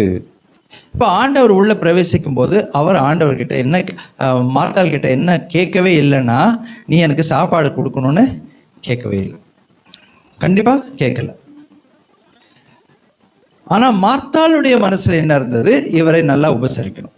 அதனால நிறைய காரியங்களை இழுத்து போட்டுக்கிறாங்க. அந்த அம்மா என்னென்ன பண்ணணும் அப்படின்றத தீர்மானம் பண்ணி இழுத்து போட்டு அவங்க தனியா செய்து கொண்டிருக்கிறாங்க. சரி, அவர்கள் வருத்தம் அடைந்து அவரிடத்தில் வந்து, இதுதான் ரொம்ப முக்கியம். முதலாவது ஆண்டவரை, நீங்க ஆண்டவர் தான், அதுல எந்த சந்தேகமும் இல்லை. ஆனா நான் தனியே வேலை செய்யும்படி என் சகோதரி என்னை விட்டு வந்திருக்கிறதை குறித்து உமக்கு கவலை இல்லை. இங்கதான் பிரச்சனையே இருக்கு. இங்கதான் பிரச்சனையே இருக்கு. சைலண்டா அந்த வேலையை முடிச்சுட்டு வந்திருந்தாலும் பரவாயில்ல, அங்கே இருந்தே ஆண்டவர் பிரசங்கம் பண்ற பிரசங்கத்தையும் கேட்டுக்கிட்டே வேலையை செய்ய முடியும். ஓகே, ஆண்டவர் என்ன சொல்லல, மார்த்தாளே நீ ஏன் அங்க கிச்சன்ல இருக்கிற, இங்க வந்து உட்காருன்னு சொல்லல. நல்ல கவனிக்க. மார்த்தாளை வந்து மார்த்தாள் கிட்ட ஆண்டவர் எந்த ஒரு நிபந்தனையும் வைக்கவே இல்லை. நீ முதல்ல இங்க வாமா, இந்த ப்ரேயர் மீட்டிங் வைக்கும்போது எனக்கு இதுதான் பிரச்சனையே. சபை மக்கள் ப்ரேயர் மீட்டிங் வைப்பாங்க வீட்டில், ரொம்ப சந்தோஷமா நான் போவேன். ஆனா அந்த ப்ரேயர் மீட்டிங் நடந்துட்டு இருக்கும்போது நீங்க பாத்தீங்கன்னா, அந்த வீட்டு அம்மா இருக்கவே மாட்டாங்க ப்ரேயர் மீட்டிங்ல. அவங்க எங்க தெரியுமா இருப்பாங்க, கிச்சன்ல இருப்பாங்க. ரொம்ப பிஸியா இருப்பாங்க கிச்சன்ல. அப்புறம் அவங்களுக்கு ஹெல்ப் பண்றதுக்கு இங்க 4 பேர் வந்துடுறாங்க பார்த்தீங்களா, அவங்க அப்பப்போ உள்ள போயிட்டு வருவாங்க. வீட்டுக்காரர் அவருக்கும் தெரியணும் இல்லையா என்ன நடக்குதுன்னு. அதனால என்ன பண்ணுவார், என் கண்ணு முன்னாடியே அவர் எஞ்சி கிச்சனுக்குள்ள போவார். இந்த டிராமா இருக்குது பாருங்க, சகிக்க முடியாது. வந்திருக்கிறவங்களுக்கும் அது ஒரு டிஸ்ட்ராக்ஷன். நான் எப்பவுமே கேளுங்க, நம்ம பாக்கியராஜ் பிரதர் வீட்டிலலாம் ப்ரேயர் மீட்டிங் வச்சாக்கா கண்டிப்பாக அவங்க சாப்பாடு போடாமல் இருக்க மாட்டாங்க, சாப்பாடு போட்டுருவாங்க, நல்லா ஃபென்டாஸ்டிக் சாப்பாடு போடுவாங்க. ஆனால் அவங்க எல்லாம் குக் பண்ணி ரெடியாக வச்சுட்டு அவங்க கரெக்டாக வந்து எல்லாம் பைபிளோடு உட்காந்துருவாங்க. கரெக்டாக டைம் சொல்லிடுவாங்க, எனக்கு இந்த டைமுக்குள்ளே முடிச்சிருவேன் பாஸ்டர், நீங்கள் வாங்க அதுக்கப்புறம் அப்படி. ஏன்னா எனக்கு வந்து அது ரொம்ப, நான் சொல்லுவேன், நீங்கள் ப்ரேயர் மீட்டிங் வச்சா ஒரு டீ மட்டும் கொடுங்க. நீங்கள் சாப்பாடு போடும்போது என்ன பண்ணலான்னா, முழு கான்சன்ட்ரேஷன் சாப்பாடு பண்ணுங்க. ஒரு ப்ரேயர், சின்ன ப்ரேயர் பண்ணிட்டு உட்காந்து சாப்பிடலாம். ஆனால் ப்ரேயர் மீட்டிங்னு வச்சிங்கன்னா நீங்கள் வந்து சாப்பாடு போடணும்னு யோசிக்காதீங்க. ஏன்னா அந்த டைமில் கண்டிப்பாக அந்த டிஸ்ட்ராக்ஷன்ஸ் இருக்கும் சொல்லி, அதே தான் சேம் திங் இங்கே இருக்கு. இப்போ இந்த மார்த்தாளுடைய வார்த்தைகளை கொஞ்சம் கவனிங்க. ஆண்டவரே, நான் தனியே வேலை செய்யும்படி. யாராவது கேட்டாங்களா? யாராவது சொன்னாங்களா தனியாக நீ வேலை செய்யணும்னு? இதுதான் பிரச்சனை. என்ன பிரச்சனை தெரியுங்களா? நாமே நமக்கு ஆப்பு வச்சுக்கிறது. மெட்ராஸ் பாஷையில் சொல்லணும்னா, நாமே 4 வேலையை இழுத்து போட்டு நம்மளே நம்ம மேலே செய்ய முடியாமல் கடைசியில் நம்மளே நம்மளை நொந்துக்கிறது. முதலாவது காரியம் என்ன தெரியுமா? நான் தனியே வேலை செய்யும்படி. ரெண்டாவது, அடுத்தது என்னன்னா, இதே வீட்டில் பிறந்த பிரகஸ்பதி கொஞ்சமாவது பொறுப்புணர்ச்சி இல்லாமல், என் மேலே ஒரு அன்பு இல்லாமல், ஒரு எண்ணம் இல்லாமல் எங்கே உட்காந்துட்டு இருக்குது? இப்போது உங்கள் பாதத்தில் உட்காந்து வசனத்தை கேட்டுக்கொண்டிருக்கு. என்னை பற்றியோ நான் படுற அந்த மாதிரி நான் நினைக்கிறேன் பாத்திரத்தை டொக்குன்னு தட்டியிருப்பாங்க 2-3 தடவை. இது வரதா பார்க்கலாம், ஏதாவது ஒரு அட்டென்ஷன் கிடைக்குதா பார்க்கலாம் அப்படின்னு. ஃபஸ்ட்டு 2-3 தட்டியிருக்கோம். யாருக்காகனா? தங்கச்சிக்காக. ஏய் வரையா வரையா, என்ன நாங்கள் உட்காந்துருக்குற, என்னை பற்றி ஞாபகம் இல்லையா உனக்குன்னு தட்டியிருப்பாங்க. அது காதல் கூட விழுவல. அது கர்த்தருடைய வார்த்தைகளை கேட்டுட்டு இருக்கு. அடுத்தது இன்னும் கொஞ்சம் சத்தமாக தட்டியிருப்பாங்க. அது யாருக்கு தெரியுமா? ஏசப்பாக்காக. அப்போது அது அவராவது பார்த்து கீத்து அனுப்புகிறாரான்னு பார்க்கலான்னு அதுக்கு ஒரு 2-3 டபால்னு தட்டியிருக்கோன்னு நினைக்கிறேன். அதுவும் ஒன்றும் வேலை நடக்கலை. கடைசியில் முடியல, தாங்க முடியல, வந்துருச்சு. எங்கே வருது? நல்லா கவனிக்கணும். ஏசப்பா பிரசங்கம் பண்ணிக்கிட்டு இருக்கிற இடத்துல கொஞ்சம் ஒரு நிமிஷம் உள்ள வரீங்களான்னு கூப்பிட்டு போயிருக்கலாம் ஏசப்பாவை. இது உங்களுக்கு எனக்கு தன்றில் கேட்க வேண்டிய கேள்வி தானே. அத்தனை பேர் முன்னாடி ஏசப்பாவை பார்த்து, என் தங்கச்சி என்னை விட்டு வந்திருக்கிறது குறித்து உங்களுக்கு கவலை இல்லையா? என்ன கேள்வி இது? எனக்கு திக்குன்னு அடிக்குது. யார்கிட்ட போய் உங்களுக்கு கவலை இல்லையா? யாரை குற்றப்படுத்தியது கடைசியில்? ஏம்மா, நான் வரேன்னு உன் வீட்டுக்கு வரேன்னு சொன்னேன்னா நீ தானே கூப்பிட்ட? இல்லை சாப்பாடு வேணும்னு நான் கேட்டேன்னா நீயா தான் சமைச்ச? எல்லாமே நீயா பண்ணிட்டு கடைசியில் யார் கேட்ட கேள்வி? பப்ளிக்கா? இந்த மாதிரி நிறைய பேர் இருக்காங்க. பண்ணுறதெல்லாம் பண்ணிடுவாங்க. பிரச்சனையில் சிக்கும்போது இந்த ஆண்டவர் இப்படி பண்ணிட்டார், இது நியாயமா? இவர் இப்படி பண்ணுறது நியாயமா? இதை நம்மலாம் பண்ணுறதெல்லாம் நல்லா கரெக்டாக செஞ்ச மாதிரி. அங்கே தான் பிரச்சனை. அடுத்தது இன்னொன்று பாருங்க. எனக்கு உதவி செய்யும்படி அவளுக்கு சொல்லும். அவளை பார்த்து வாடி உள்ளன்னு கூப்பிடல. நான் நினைக்கிறேன் தங்கச்சி கூப்பிட்டுருந்தா என்ன சொல்லும்? நீ போய் வேலை பாருணும். நிறைய பேர் இருப்பாங்க அப்படி. அக்கா தங்கச்சிக்கு பார்த்தீங்களா, அது அக்கா எடுக்கிற பொறுப்பை தங்கச்சி எப்பவும் பொறுப்பை எடுக்காது. அது பாட்டுக்கு அங்கே உட்காந்து வேலை செஞ்சுட்டு இருக்கோம், ஏதாவது பண்ணிகிட்டு இருக்கோம், அது லிப்ஸ்டிக் போட்டுட்ருக்கோம். அக்கா இங்கே உயிர் கொடுத்து வேலை செஞ்சுருக்கோம். அந்த குடும்பங்கள் உங்களுக்கு தெரியும். அக்கா தங்கச்சி இருக்க குடும்பம் நல்லா இருக்கும். நீங்கள் 2 பேர் 3 நிமிஷம் சிரிக்கிறீங்க. அவங்கள பற்றி எனக்கு தெரியல, நான் சொல்லவும் விரும்பல ஆச்சுங்களா. ஆனால் சாப்பாட்டுக்கு மாத்திரம் கரெக்டாக வந்துடும். சாப்பாடு டேபிள் சாப்பாடு சர்வ் பண்ணும்போது மாத்திரம் கரெக்டாக பல்ல காட்டிட்டு பல்ல காட்டிட்டு வந்துடும். அதே தான் இங்கேயும். இப்போ வசனம் கேட்டுட்டு கொண்டு எங்கே அனுப்பணுமா? ஏசப்பா கிச்சனுக்கு அனுப்புகிறோம். எதுக்கு? உலக பிரகாரமான வேலை செய்யறதுக்கு அனுப்பணும். வசனத்தை விட்டுட்டு அங்கே போகணும். ஆண்டவர் என்ன தெரியுமா சொன்னார்? நான் நிறைய சொல்லியிருப்பேன், வேற சொல்லியிருப்பேன். நீ முதல்ல அதை விட்டுட்டு இங்கே உட்காரு. நான் கேட்டேன்னா நிறைய கேட்கலாம். 41வது வசனம். ஆனால் ஆண்டவர் அழகா சொன்னார், மார்த்தாளே மார்த்தாளே, நீ அநேக காரியங்களை குறித்து கவலைப்பட்டு கலங்குகிறாய். நல்ல கவனிங்க. மார்த்தாளே மார்த்தாளே, உன் கேரக்டரே இதுதான். இது இங்கே மட்டும் இல்லை, இப்போ மட்டும் இல்லை, இதுதான் உன்னோட கேரக்டரே. உன் கேரக்டரே என்ன தெரியுமா? எப்போ பார்த்தாலும் எதை பார்த்தாலும் கலங்கிட்டு கிடக்கிறது, எதையாவது யோசிச்சுட்டு கிடக்கிறது, எதையாவது குழப்பிட்டு கிடக்கிறது, எதையாவது மனசில் போட்டு உருட்டிட்டு கிடக்கிறது. அநேக காரியங்களை குறித்து கவலைப்பட்டு கலங்குகிறாய். தேவையானது ஒன்றே. மரியாள் உன் தங்கச்சி தன்னை விட்டு எடுபடாத நல்ல பங்கை தெரிந்து கொண்டான். என்ன அழகா முடிச்சுட்டார் பார்த்தீங்களா? அதுதான் ஆண்டவர். நல்லா கேட்டிருக்கலாம். நான் என்ன சொன்னேன், ஏஞ்சி கூட போயிட்டு இருப்பேன், உங்கள் சாப்பாடு வேண்டாம் ஒன்று வேண்டாம். என்ன பார்த்து நீ சொல்றியான்னு? வாங்க போகலாம்பா, டிசைபிள்ஸ் கிட்ட போகலாம், நம்ம ஹோட்டலில் போய் சாப்பிடலாம். இல்லை, ஆண்டவர் அழகாக பேசினார். நீ அநேக காரியங்களை குறித்து கவலைப்பட்டு கலங்குகிறாய். நீ இந்த மாதிரி கலங்குறதுல PhD வாங்கி வச்சிருக்கிற. எப்படியெல்லாம் கலங்கலாம், எதையெல்லாம் நினச்சி கலங்கலாம். ஆனால் உன் தங்கச்சி என்ன பண்ணான்னா, தன்னை விட்டு எடுபடாத நல்ல பங்கை தெரிந்து கொண்டாள். அவள் வார்த்தையை கேட்க உட்காந்துட்டான். நான் வந்ததே நோக்கம் என்ன தெரியுமா? வார்த்தையை பிரசங்கிக்கிறதுக்காக தான், சாப்பிட வரலன்னா. அதை அவள் ஆதாயப்படுத்தி கொண்டான். ஆனால் நீ என்ன பண்ண, அங்கே உட்காந்துக்கிட்டு தேவையில்லாமல் எல்லாத்தையும் இழுத்து போட்டுக்கிட்டு நீ கவலைப்பட்டு கலங்கி கொண்டிருக்கிற. அப்போது இதில் என்ன பார்க்குறோன்னா, குறைந்தபட்சம் ஒரு 3-4 காரியங்களை நம்ம பார்க்குறோம். முதலாவது, நம்ம வாழ்க்கையில் எது முக்கியம் என்பதை நாம் தெரிந்து கொள்ள வேண்டும். அதுதான் ஆண்டவர் சொல்றார். கலக்கங்கள், தேவையில்லாத போராட்டங்கள், மன அழுத்தங்கள் வராமல் இருப்பதற்கு நம்ம வாழ்க்கையில் எது முக்கியம் என்பதை நாம் தெரிந்து கொண்டு அந்த முக்கியமானதை நம்ம என்ன செய்யணும்? முதலாவது செய்து முடிக்க வேண்டும். முழு நேரம் படுத்து தூங்கிட்டு நல்லா டிவியை பார்த்துட்டு மொபைல் நோண்டிக்கிட்டு பரிச்சன்னைக்கு காலையில் கீழே மேலேயும் குதிக்க பார்த்துருக்கீங்களா? எப்படி என்ன எழுத போகிறோன்னு, என்ன வருமோ தெரியாது, என்ன எழுத போகிறது தெரியாது, எப்படி இருக்கவங்களெல்லாம் டென்ஷன் படுத்துறது, வீட்டில் இருக்கிறதெல்லாம் டென்ஷன் படுத்துறது. காய்ச்சல் வந்துடும், தலைவலி வந்துடும், படுத்துக்கும், என்ன பண்ணுறதுன்னு தெரியாதுன்னும், போகிறதா வேண்டாமானோ. ஃபீஸ் கட்டினவங்களுக்கு பகீர்னு இருக்கும். இது ஒன்று எழுதாமல் போச்சுன்னா இப்போ திருப்பி 2வது தடவை ஃபீஸ் கட்டணுமே. இதுக்கு அதை பற்றியெல்லாம் கவலை இருக்காது. நேற்று ராத்திரி வரைக்கும் மொபைல் நோண்டிட்டு உட்காந்துருப்போம். ஆனால் காலையில் எழுந்துச்சி மேலே கீழே குதிக்கிறது. இந்த மாதிரி பார்த்துருப்பீங்க நீங்கள். நான் சொல்கிறதெல்லாம் உங்களுக்கு எதுவும் புதுசாக இருக்காது. முதலாவது எதை செய்யணுமோ அதை செய்து முடிக்கணும். அதாவது இந்த ஸ்ட்ரெஸ் இருக்குது பார்த்தீங்களா? இந்த ஸ்ட்ரெஸ்னால் அந்த தேவையற்ற மன அழுத்தத்தை குறைப்பதற்கு ஒரு காரணம் என்னென்னா, நாம் செய்ய வேண்டிய காரியங்களை செய்ய வேண்டிய நேரத்தில் செய்து முடிக்கிறது.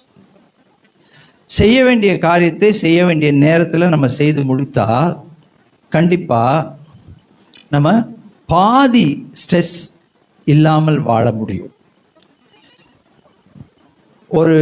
ஒரு விஷயம் நமக்கு சாட்டர்டே தேவைப்படுதுன்னு வச்சுக்கோங்க. சாட்டர்டே நமக்கு ஒரு காரியம் நமக்கு தேவைப்படுது, அதை நம்ம ஆயத்தப்படுத்தணும் அப்படின்னா, அந்த சாட்டர்டே நம்ம ஆயத்தப்படுத்தி ரெடியாக இருக்க வேண்டிய ஒரு விஷயத்த நம்ம புதன்கிழமையே செய்து முடிச்சிட்டோம்னா, அது கையில் ரெடியாக இருந்துச்சுன்னா, சாட்டர்டே காலையில் ஃப்ரைடே நைட் நல்லா நிம்மதியாக தூங்கிட்டு காலையில் எழுந்திரிச்சு அதை எடுத்து நம்ம போகலாம்.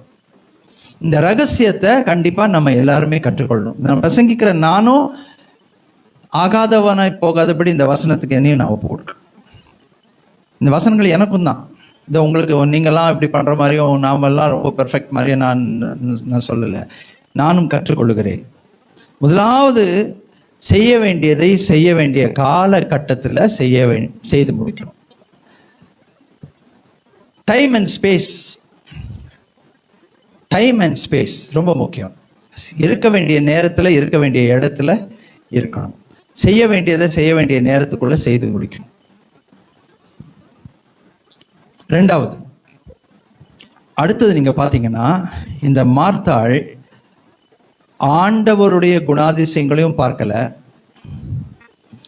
ஆண்டவர் போதிக்கிற போதனையும் பார்க்கல.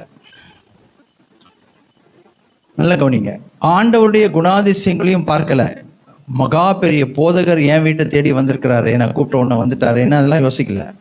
அவருடைய மகத்துவத்தை பற்றி யோசிக்கல. அவருடைய போதனைகளையும் கேட்கல. அவர் பிரசங்கம் பண்ணிட்டு இருக்காரு, ஆனா அவளுடைய மனசோ அலை பாய்ந்து கொண்டிருந்தது. யார் மேல முதல் குற்றம்? தங்கச்சி மேல. 2வது யார் குற்றம்? மேல ஆண்டவர் மேலே. 2வது விஷயம் என்னன்னாக்கா, நாம் நம்முடைய வாழ்வின் சூழ்நிலைகள்ல இந்த தேவன் என் வாழ்க்கையில, என் போராட்டங்கள்ல, இந்த பிரச்சனைகள்ல பங்கெடுக்கிற என் தேவன், என் தகப்பன் எப்படிப்பட்டவர், அவருடைய மகத்துவம் என்ன என்பதை நான் முதன்மைப்படுத்த வேண்டும். அவர் என்னுடைய மன அழுத்தத்திலும் பங்கு கொள்ள முடியும், அதிலிருந்து எனக்கு விடுதலை கொடுக்க முடியும் அப்படின்ற விசுவாசம் நம்பிக்கை நமக்குள்ளே இருக்கணும்.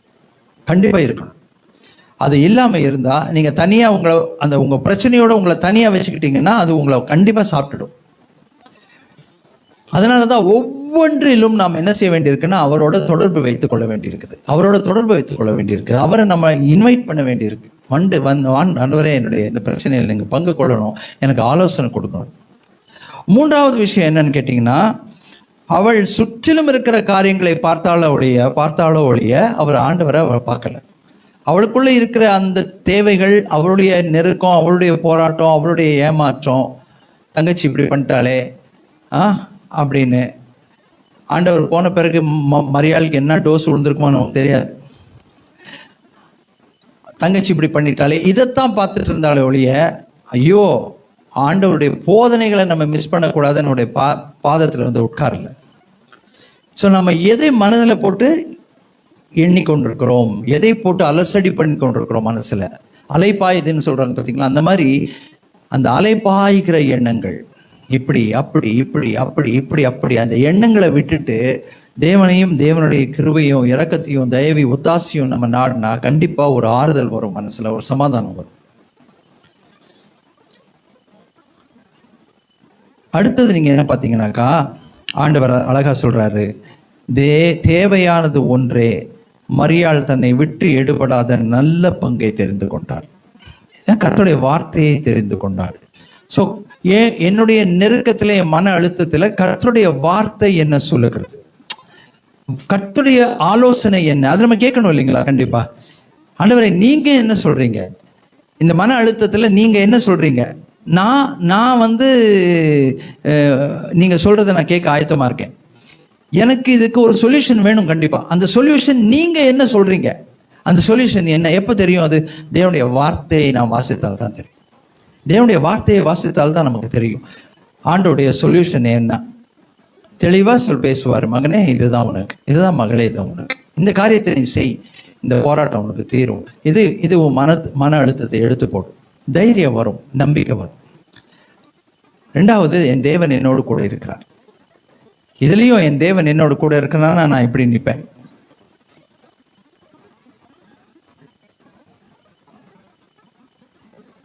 பாலாமுக்கு வெளிப்படுத்தப்பட்ட சத்தியங்கள், என்னாகமம் 23-24 பாலாம், அதை எடுக்க வேண்டாம், நான் சொல்றேன். என்னெல்லாம் சொல்றாரு தெரியுமா? தேவனாகிய கர்த்தர் இவர்களோடு இருக்கிறார், ராஜாவின் ஜெய கம்பீரம் இவர்களுக்கு இருக்கிறது. அப்புறம் என்ன மாதிரி பலன் இருக்கான், கொஞ்சம் சத்தமா சொல்லுங்க. காண்டாமிருகத்துக்கு ஒத்த ஒரு பலன் இருக்கிறது. அல்லேலூயா. அப்ப என்ன வேணும் நமக்கு? இந்த பிரச்சனைங்க, போராட்டங்களை நமக்கு சமாளிப்பதற்கும் சந்திப்பதற்கும் தீர்வு காண்பதற்கும் என்ன வேணும் தெரியுமா? நமக்கு பலன் வேணும், ஞானம் வேணும். அதுதான் முக்கியம். பிரச்சனை எவ்வளவு பெருசுன்றது முக்கியம் இல்லை. அந்த பிரச்சனையை சந்திப்பதற்கு எனக்குள்ள என்ன இருக்கு? எனக்கு திடீர்னு ஒரு செலவு வருது. சும்மா ஒரு உதாரணம் சொல்றேன். ஒரு செலவு வருது, நமக்கு ஒரு செலவு வருது, ஒரு 15,000 ரூபாய்க்கு நமக்கு திடீர்னு ஒரு செலவு வருது. செலவு வந்த உடனே நான் என்ன பண்றேன் தெரியுங்களா? என் பாக்கெட்டை பார்க்குறேன், உள்ள எனக்குள்ள 25,000 ரூபாய் இருக்கு. நான் அசர வேண்டிய அவசியம் இருக்கா? இல்லை. 15,000 தூக்கி போட்டு அந்த வேலையை முடிச்சுட்டு போயிட்டே இருக்கும்.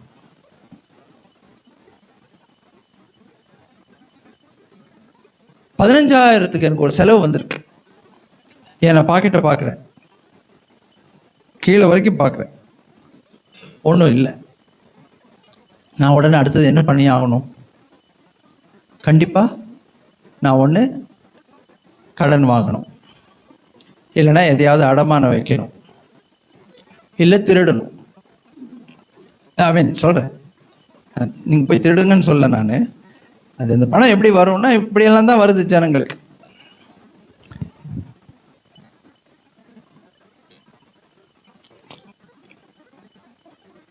என் மன அழுத்தத்திற்கான காரணம் எவ்வளவு பெரிதா இருந்தாலும், என் மன அழுத்தம் எவ்வளவு பெரிதா இருந்தாலும், அதை சமாளிப்பதற்கு எனக்குள்ளே என் தேவனுடைய பலன் இருந்தால் தூக்கி போட்டு போயிட்டே இருப்பேன். நீதானா ஆஃப்டர் ஆல். கோலியாத் வந்து நின்னாரு, எல்லாரும் பயந்தாங்க, கோலியாத்தை பார்த்து பயந்தாங்க. தாவீது என்ன சொல்றாரு? சுலபமா போய் அடிப்பேன்றார். என்ன காரணம்? தாவீதுக்கு தெளிவா ஸ்ட்ராட்டஜி தெரிஞ்சிருந்துச்சு, என்ன பண்ணா இவன் கீழே விழுவான்னு தெரியும். ஆஃப்டர் ஆல் ஒரு கரடி வந்தது, ஒரு சிங்கம் வந்துச்சு, வெறும் கையால் கிழித்து போட்டேன். விருத்து சேதனம் இல்லாத இந்த பெலிஸ்தீனும் அவைகளில் ஒன்றை போல இருக்கும். சவுல் பட்டயம் கொடுத்தாரு, கேடகம் கொடுத்தாரு, அவர் ட்ரெஸ்லாம் கொடுத்தாரு, நடக்க கூட முடியல. எனக்கு இதெல்லாம் வேண்டாம், என்கிட்ட ஒன்று இருக்குது, நான் அங்கே போகிறேன். நான் ஆட்டுக்கடையிலேருந்து கல் எடுத்தார், கவனில் வச்சார், அடித்தார், கரெக்டாக அடித்தார். பயமே இல்லையே. அதில் ஒரு விஷயம் என்னன்னு கேட்டிங்கன்னா, அந்த கோலியாத் எழும்பின போது கர்த்தருடைய வார்த்தை சொல்லுகிறது, தாவீது அவனுக்கு எதிர்கொண்டு ஓடி. இப்படி ஓடல, நம்ம இப்படி ஓடி இருப்போம். அங்கே இருந்தவெல்லாம் அப்படி தான் ஓடினான். இதோ வரேன், இப்போ அதை வரேன், சாயந்தரம் வந்து பார்க்குறவன். இவர் எதிர்கொண்டு ஓடினா அவருக்கு நேரம் முன்னாடி போய் அந்த கல்லை தூக்கி கரெக்டாக அடித்தார். அடிக்க வேண்டிய இடத்துல அடித்தார். ஒரே ஒரு கல் தான், ஃபினிஷ்டு. என்ன காரணம்? அவருடைய பலன் என்னன்றது தாவீதுக்கு தெரிஞ்சிருந்தது. ஸோ உங்கள் பலனும் நான் என்னுடைய பலனும் என்ன அப்படின்றது நமக்கு தெரிஞ்சிருக்கணும். ஐ மீன், உங்கள் பலனும் என்ன பலனும் என்ன? நமக்கு ஒன்றும் பலன் கிடையாது, அதான் உண்மை. என் பலனாகிய கர்த்தாவே, ஹல்லேலூயா. மகாபலம் ஆபிரகாம் சொல்கிறார் ஆண்டவர், ஏசாயா ஆதியாகமம் 15வது அதிகாரத்தில், நான் ஒரு மகாபலமாக இருக்கிறேன். அவர் தான் என்னுடைய பலன், அவருடைய வார்த்தை என்னுடைய பலன், அவருடைய ஆவி என்னுடைய பலன். அதை வச்சு தான் நான் டீல் பண்ணணும். அந்த பலன் பெருசாக இருந்தால் இதெல்லாம் ஒன்றுமே இல்லை, தூக்கி போட்டு போயிட்டே இருப்பேன் நான். ஆமீன். தேவையானது ஒன்றை மரியாள் தன்னை விட்டு ஈடுபடாத நல்ல பங்கை தெரிந்து கொண்டாள். ஆமீன். கடைசியா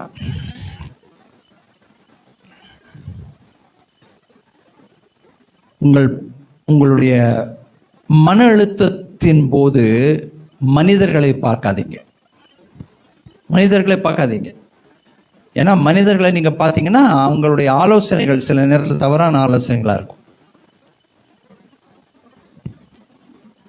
அது உங்களை இன்னும் இலக்கரிக்க செய்யும்.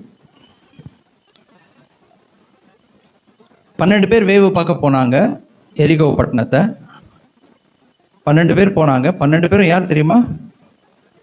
டாப் மோஸ்ட் பிரபுக்கள், பெரியவர்கள், சாதாரணமானவங்க இல்லை. ஸ்பைஸ்னா உளவாளிகள்னு சும்மா சாதாரணமான இல்லை, பெரிய பெரிய பெரிய கோத்திர பிரபுக்கள் போனாங்க. அதில் 10 பேர் வந்து என்ன தெரியுமா சொன்னா, இவங்களை ஜெயிக்க முடியாது. ஐயோ, அங்கே ஒன்று பார்த்தோம் பெருசாக இருந்தது. அது இன்னும் ஒன்று சொன்னான் பாருங்க, அதுதான் எனக்கு அவனை பார்த்தாலே ஏதாவது பண்ணும் போல தோணுது. அவர்கள் பார்வையிலே நாங்கள் வெட்டுக்கிளிகளை போகிறோம். இவன் அவன் கண்குள்ளே பார்த்து பூந்து பார்த்தானா, அவனுடைய பார்வையில் நாங்கள் வெட்டுக்கிளிகள் போல இருந்தோன்றான். என்ன மாதிரி ஒரு லோ எஸ்டீம். நம்மளை பற்றி நம்ம அப்படியே நினச்சிக்கிறோம், நான் ஒன்றுமே இல்லைங்க, இல்லைங்க. அப்போ உனக்குள்ளே இருக்கிற ஆண்டவர், உலகத்தில் இருக்கிறவனை காட்டிலும் உனக்குள்ளே இருக்கிறவர் பெரியவர். கர்த்தருடைய வார்த்தை சொல்லுது. அவர் எங்கே போனார்? அப்போ என்னால் ஒன்றும் முடியாதுங்க, என்னால் ஒன்றும் முடியாது. போய் ஆஸ்பத்திரியில் படுத்துக்க வேண்டியது தானே. நிறைய விஷயம் இருக்கு. அப்போ அந்த பார்வை இருக்கக்கூடாது. அந்த 2 பேர் என்ன தெரியுமா சொன்னாங்க? எளிதாய் ஜெயித்து கொள்ளலாம். அல்லேலூயா.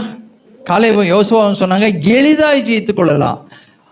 இவங்க போய் பார்த்தது ஒரே விஷயம்தான், எல்லாமே ஒரே விஷயம் பார்த்தான். ஆனால் அவர்களுடைய அறிக்கையில் வித்தியாசம் இருந்தது. அவர்களை காத்த நிழல் அவர்களை விட்டு போய்விட்டது. ஸ்பிரிச்சுவலைஸ் பார்க்கறது. அவன் பார்த்ததெல்லாம் மாம்ச கண்கள், இவன் பார்த்தது ஸ்பிரிச்சுவலைஸ். அவர்களை காத்த நிழல் போயிடுச்சு. எளிதாய் நம்ம சுதந்திரம் வாங்க போகலாம், இப்போவே போகலாம். உங்களுக்கு ஆலோசனை கொடுக்கிறவர்கள் எப்படிப்பட்டவர்கள் கொஞ்சம் யோசித்துக்கோங்க. உங்களை இலக்கரிக்க பண்ணவர்களோட நீங்கள் அவ்வளோ தொடர்பு வைத்துக் கொள்ளாதீங்க. நான் சொன்னேன் பார்த்தீங்களா, போன வாரம் கூட உங்களுக்கு சொன்னேன், தமிழ் ஆராதனையில் சொன்னேன். என்னங்க நேற்று நீங்கள் ஆஃபீஸ்க்கு வரல, என்ன விஷயம்? இல்லைங்க கொஞ்சம் நெஞ்சு வலி இருந்துச்சு, அதான் வரல. நெஞ்சு வலியா? எங்கே இருந்துச்சு? நெஞ்சு இங்கே தாங்க இருக்குது. எங்கே வலிச்சது? இங்கே தான் வலிச்சதுங்க. கை வலிச்சதா? ஆமாம், கையும் கொஞ்சம் வலிச்சது. ஐயோ, இப்படி தாங்க போன வாரம் எங்கள் சொந்தக்காரர் ஒருத்தர் ஆஸ்பத்திரியில் போய் நெஞ்சு வலின்னு படுத்தாரு, பொட்டுன்னு போயிட்டாருங்கன்னா எப்படி இருக்கும் யோசிச்சு பாருங்க. இப்போ இந்த மாதிரி ஆளுங்களோட நீங்கள் தொடர்பு வச்சிங்கன்னா உங்கள் வாழ்க்கை எப்படி இருக்கும்? அதெல்லாம் ஒன்றும் இல்லைப்பான்னு சொல்கிறவங்க இருக்கணும். அதெல்லாம் எல்லாருக்கும் வரும்ப்பா, எல்லாருக்கும் நெஞ்சு இருக்குது, எல்லாருக்கும் நெஞ்சு வலி வரும், அதெல்லாம் சரியாக போயிடும். ஆண்டவர் இருக்காருல்ல, நீ ஏன் கவலைப்படுற, சந்தோஷமா இரு, இதெல்லாம் கர்த்தரை பார்த்து பாருன்னு சொல்றவன் இருக்கா பார்த்தீங்களா? அந்த மாதிரி உறவு வச்சுக்கோங்க. இந்த இருதயத்தை இலக்கரிக்க பண்ணுகிறவர்களோட உறவு வச்சாலே நம்ம ஆவிக்குரிய வாழ்க்கை டவுன் ஆயிடும்.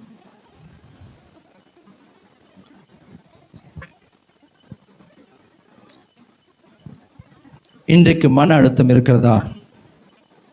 ஆண்டவரை நோக்கி பாருங்க, ஜெபிங்க, ஆண்டவரிடத்துல விண்ணப்பங்களை வைங்க. கர்த்தருடைய வார்த்தை அப்படிதான் நமக்கு சொல்லுது.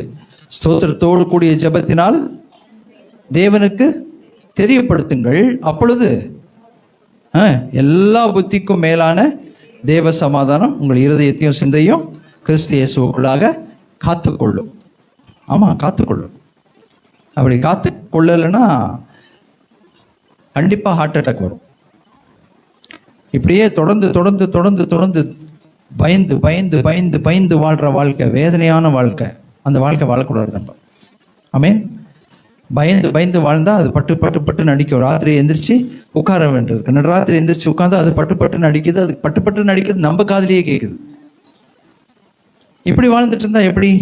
வாசிங்க பிலிப்பியர் 4வது அதிகாரம் 6வது வசனம். என்னோட சேர்ந்து வாசிங்க ப்ளீஸ். உங்கள் சந்தோஷமே கர்த்தருக்குள் எப்பொழுதும் சந்தோஷமாயிருங்கள், சந்தோஷமாயிருங்கள் என்று மறுபடியும் சொல்லுகிறேன்னு சொல்றாரு. அதுக்கப்புறம் நீங்கள் ஒன்றுக்கும் கவலைப்படாமல் எல்லாவற்றையும் குறித்து உங்கள் விண்ணப்பங்களை ஸ்தோத்திரத்தோடு கூடிய ஜெபத்தினாலும் வேண்டுதலினாலும் தேவனுக்கு தெரியப்படுத்துங்கள், அப்பொழுது எல்லா புத்திக்கும் மேலான தேவ சமாதானம் உங்கள் இருதயங்களையும் உங்கள் சிந்தைகளையும் கிறிஸ்து இயேசுவுக்குள்ளாக காத்துக்கொள்ளும். ஆமென். அல்லேலூயா. ரொம்ப தெளிவா சொல்றாரு. எதை பற்றியும் கவலைப்படாதீங்க, கவலைப்படாதீங்க, கவலைப்படாதீங்க, பைபிளில் நான் பொதுவாக நான் கேட்டிருக்கேன், 365 தடவைக்கு மேலே எழுதப்பட்டிருக்கு. கவலைப்படாதீங்க, கவலைப்படாதீங்க, கவலைப்படாதீங்க. எதையாவது செய்யுங்க. நீங்கள் பாட்டுக்கு போய் கிச்சனில் உட்காந்துக்கிட்டு நழுவுறீங்க காலையில். ஐயோ பிரேக்ஃபாஸ்ட் எப்படி செய்யறதுன்னு தெரியலையே, என்ன செய்யறதுன்னு தெரியலையே. யாராவது வந்து செஞ்சு கொடுக்கக்கூடாதுன்னா யாரும் வரமாட்டாங்க. கவலைப்படுறதுல பிரயோஜனம் இல்லை. போனோமா, அடுப்பை பற்ற வச்சோமா, கல்லை தூக்கி வச்சோமா, மாவை கலக்கணுமா, ஊற்றணுமா, தூக்கி அடிச்சுட்டு போயிட்டே இருக்க வேண்டியதுதான். அதை உட்காந்து கவலைப்பட்டு கவலைப்பட்டு என்ன பண்ணுறது சொல்லுங்க பார்க்கலாம். ஐயோ வெங்காயம் உரிக்கணுமே, வெங்காயம் உரிக்கணுமே அப்படின்னா நம்ம என்ன பண்ண முடியும்? நம்ம தான் உரிச்சு ஆகணும். அதுக்கு பதிலாக அது ஏற்கனவே உரிச்சு வச்சிருந்தா நம்ம இப்படி வருத்தப்பட வேண்டிய அவசியம் கிடையாது, இல்லைங்களா? அதான் சொன்னேன், செய்ய வேண்டியதை செய்ய வேண்டிய நேரத்தில் செய்துட்டோம்னாலே பாதி டென்ஷன் உங்களுக்கு குறைஞ்சிரும், ஸ்ட்ரெஸ் குறைஞ்சிரும். தேவனை உதவி செய்வார். கடினமாக உழைக்கிறவங்களுக்கு தேவன் கண்டிப்பாக ஆசீர்வாதங்களை ஒப்புக் கொடுப்பார். எனக்கு ஒத்தாசை வரும் பர்வதங்களுக்கு நேராக என் கண்களை ஏறெடுக்கிறேன், வானத்தையும் பூமியும் படைத்த கர்த்தரால் எனக்கு ஒத்தாசை வரும். ஆமீன். அவர் நம்ம ஏமாற்ற மாட்டார். அவர் நம்மளை ஏமாற்றவும் மாட்டார். அவர் நமக்கு கைவிடவும் மாட்டார். அவர் கண்டிப்பாக ஹெல்ப் பண்ணுவார். அதை நம்ம கண்டிப்பாக விசுவாசிக்கணும். ஸோ சுற்றி பார்க்காதீங்க. சுற்றி பார்த்தா பிரச்சனை வரும். இயேசுவை பார்க்கிற வரைக்கும் பேதுருவின் தண்ணீர் மேலே நடந்தார். ஆனால் சுற்றி பார்த்த போது, அலைகளை பார்த்த போதோ முழுக ஆரம்பித்தார். ஸோ அதுதான் நமக்கும்.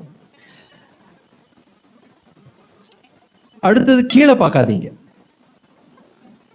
கீழே பார்த்தா ஏற்கனவே இந்த வாழ்க்கையில் கடந்து போய் பலவிதமான துன்பங்களை அனுபவித்து அவிசுவாசத்தினால வந்த விளைவுகளை அனுபவித்தவர்கள் கீழே கிடப்பாங்க. அவங்கள நீங்கள் பார்த்தீங்கன்னாக்கா திரும்பியும் உங்களுக்கு சோர்வு தான் வரும் மனசில். மேலே பார்க்கணும். எனக்கு ஒத்தாசை வரும் பர்வதங்களுக்கு நேராக என் கண்களை ஏறெடுக்கிறேன், வானத்தையும் பூமியும் படைத்த கர்த்தரால் எனக்கு கண்டிப்பாக ஒத்தாசை வரும். அவர் சொன்னார் இல்லையா, சமாதானத்தை உங்களுக்கு வைத்து போகிறேன், என்னுடைய சமாதானத்தை உங்களுக்கு கொடுக்கிறேன், அது உலகம் கொடுக்கிற பிரகாரமாக அல்ல, உங்கள் இருதயம் பயப்படாமலும் கலங்காமலும் இருப்பதாக. இவ்வளவு வாக்குத்தத்தம் இருக்குது, பைபிளுடைய வசனங்கள் இருக்குது, அவருடைய பிரசனம் இருக்குது. அவர் நம்மோடு ஏற்கனவே பேசினது இருக்கும்போது நம்ம ஏன் கலங்கணும், ஏன் கவலைப்படணும்? தவறான வார்த்தைகளை அறிக்கை, அந்த அந்த அந்த மன அழுத்தத்தில் தவறான வார்த்தைகளை அறிக்கை செய்தாலே, அவிசுவாசமான வார்த்தை வெளியில் போனாலே நம்ம இன்னும் இலக்கரிக்கப்படணும், இன்னும் சோர்ந்து போக பண்ணும். அந்த நேரத்தில் தான் விசுவாச அறிக்கை செய்யணும். உம்மால் ஒரு சேனைக்குள் பாய்வேன், உம்மால் ஒரு மதிலை தாண்டுவேன், என் தேவனால் பராக்கிரமம் செய்வேன், என்னை பலப்படுத்துகிற கிறிஸ்துவினால் எல்லாவற்றையும் செய்ய எனக்கு பலன் உண்டு, என் கர்த்தராகிய இயேசு கிறிஸ்துவினால் எனக்கு ஜெயம் கொடுக்கிற தேவனுக்கு ஸ்தோத்திரம். ஆமென்.